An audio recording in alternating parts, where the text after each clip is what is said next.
Welcome to The Explainer. Today, we're going to talk about something pretty radical, an idea that could completely reshape our future. What if we just got rid of human labor?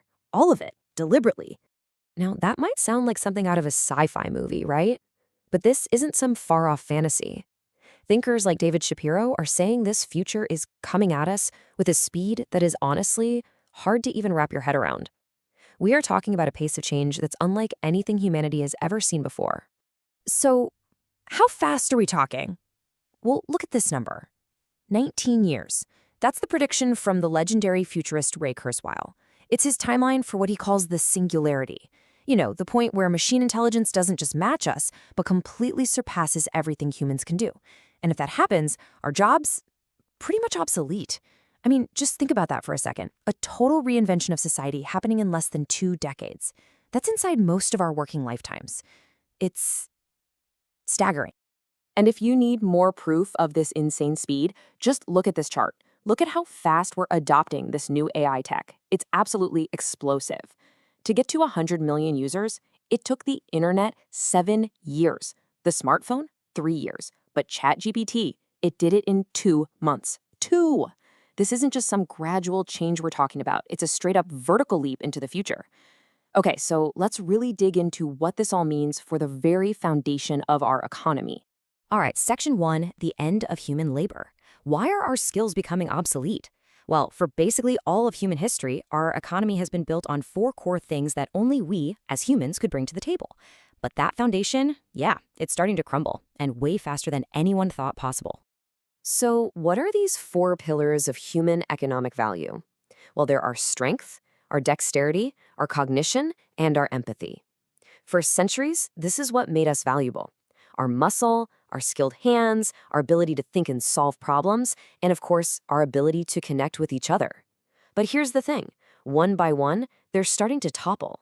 Okay, first up, strength. Surpassed. This one's old news, right? The Industrial Revolution gave us tractors, cranes, factory robots, machines that made human brawn pretty much irrelevant for any serious heavy lifting. So that pillar, it fell a long, long time ago. Next up, dexterity. And this one is eroding fast. For a long time, we thought, sure, machines are strong, but they don't have our delicate touch. Well, think again. We now have robots that can perform tasks with sub-millimeter precision. I'm talking about things like threading the tiny piece of graphite into a mechanical pencil. That's a level of skill that was pure science fiction just a few years back. Then there's cognition. And this one is being solved right now. This is the whole ballgame for the AI revolution. You see it every day. Large language models are basically cracking the code of intelligence itself. They're taking on tasks that we always thought were the sole property of the human brain. And what about the last pillar, the one we all thought was completely untouchable? Empathy. Well, it's being mimicked. Even this most human of traits is being replicated, and pretty effectively too. You got AI chatbots right now providing real emotional support to millions of people. So, this brings us to the really big question, doesn't it? If all 4 pillars that gave us economic value are just crumbling away, what on earth happens to our power, our influence in society? Okay, let's get into it. Section 2, why labor had power. This is all about the bedrock of civic equilibrium. To really get what we're about to lose, you first have to understand why human labor has been so central to our power and our stability for, like, ever. It really all comes down to this idea of double bilateral dependence. It sounds complicated, but it's not. It's just a codependent relationship. The people in charge, the state, the companies, they needed us, the people, for everything. For our service, for our revenue, for our work. And we needed them for structure, for safety, for getting resources. It was a two-way street, and that mutual need, that's what gave everyday people leverage. And that leverage was built on 4, you could say, unbreakable principles. First, labor is inalienable. You literally can't separate the work from a living, breathing person. Second, it's refusable. Workers can always say no. They can go on strike, they can walk away. Third, it was mandatory. Until now, you just couldn't run a country or a company without people. And fourth, it's perishable. If a day of labor is lost, it's gone forever. You can't just stockpile it and use it later. These 4 things together, that's what made human labor a non-negotiable force. So, Section 3, when the levers break. The vanishing veto. But what happens when technology just erases that third principle?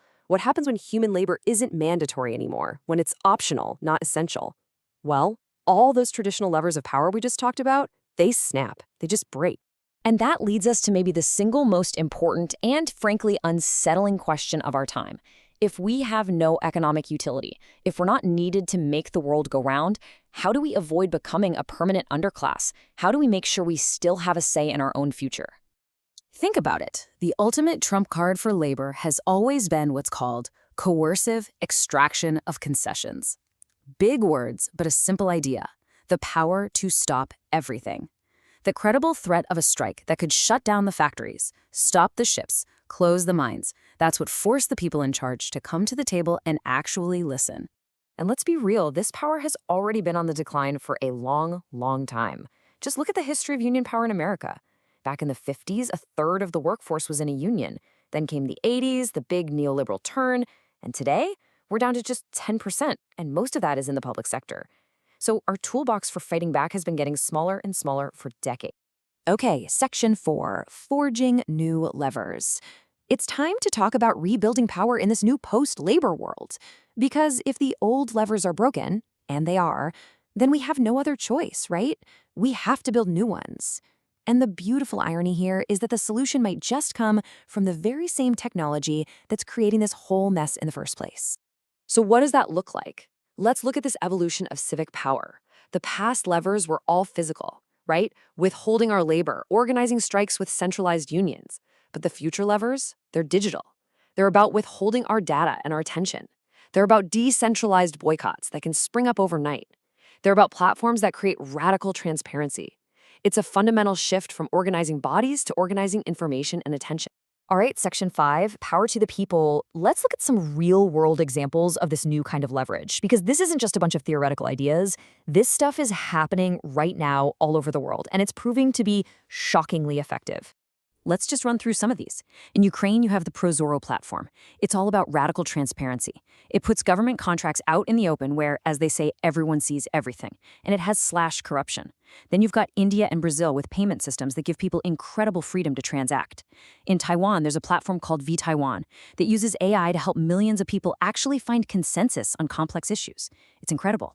And right here in the US, a totally decentralized boycott organized online was powerful enough to force a CEO change at a massive company like Target.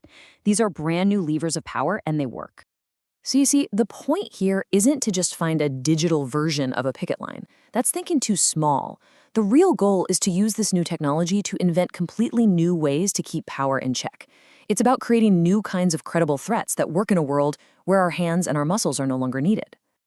And that really brings us to the final and most profound question.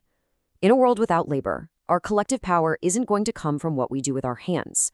It's going to come from what we can agree on with our minds. The entire foundation of power is shifting.